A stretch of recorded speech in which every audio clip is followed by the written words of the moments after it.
இப்போ உங்க மனைவி உங்க புருஷன் வந்து சொல்றாப்புல, உனக்கு இயேசு வேணுமா நான் வேணுமா அப்படின்னு ஒரு கேள்வி கேட்கிறாங்க. முட்டாள்தனமான கேள்விதான், கேட்கக்கூடாத ஒரு கேள்விதான். நிறைய பேர் இந்த மனைவிகள் கேட்பாங்க, உனக்கு வந்து உன் அம்மா முக்கியமா நான் முக்கியமா? இது ஒரு கேவலமான கேள்வி. கேட்கக்கூடிய இந்த நபர்கள் முதலாவது திருந்தணும். இந்த கேள்வியே முதல்ல கேட்கக்கூடாது. அது என்ன ஒரு பையனை பார்த்து உனக்கு அம்மா வேணுமா பொண்டாட்டி வேணுமான்னு கேட்டா என்ன சொல்றது? 2 பேரும் தான் முக்கியம். 2 பேரும் தான் முக்கியம். இதுல வந்து ஏற்றத்தாழ்வே கிடையாது. அம்மாவை எந்த அளவுக்கு நம்ம வேணும்னு சொல்றோமோ அதே மாதிரி மனைவியும் வேணும் தான். அப்ப ஒரு நிர்கதியான ஒரு நிலையில வந்து ஒரு புருஷனை நிப்பாட்டுற கேள்வி இந்த கேள்வி எல்லாம். இது ஒரு மட்டமான கேள்வி. அது தாய் கேட்டாலும் தப்பு தான், மனைவி கேட்டாலும் தப்பு தான். அப்ப நல்லா கவனிங்க, மனைவி பிள்ளைகளுக்காக சொந்தங்களுக்காக கடவுளை என்னைக்கு விட்டு கொடுத்துடக்கூடாது. கடவுள் தான் முக்கியமான முதன்மையான பிரையாரிட்டி. நீங்க ஆண்டவரை நேசிக்கணும் அப்படிங்கிறதுக்காண்டி தான் இந்த வசனங்கள்லாம் நமக்கு சொல்லி காட்டுதே ஒழிய மனிதர்களை வெறுக்க சொல்லி சொந்தங்களை வெறுக்க சொல்லி இந்த வசனங்கள்லாம் நமக்கு குறிப்பிடல.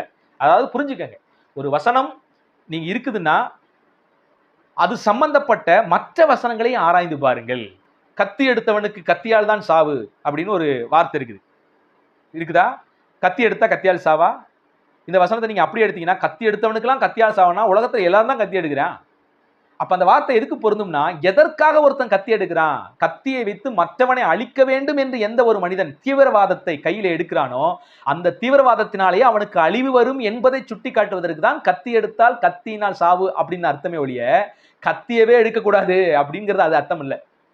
கத்தி எடுத்தவனுக்கு கத்தியால் சாவுன்னா என்ன அர்த்தம்? அதுதான் அர்த்தமே ஒழிய கத்தியே எடுக்கக்கூடாதுங்க அப்படின்னு போகக்கூடாது. புரிஞ்சுங்களா?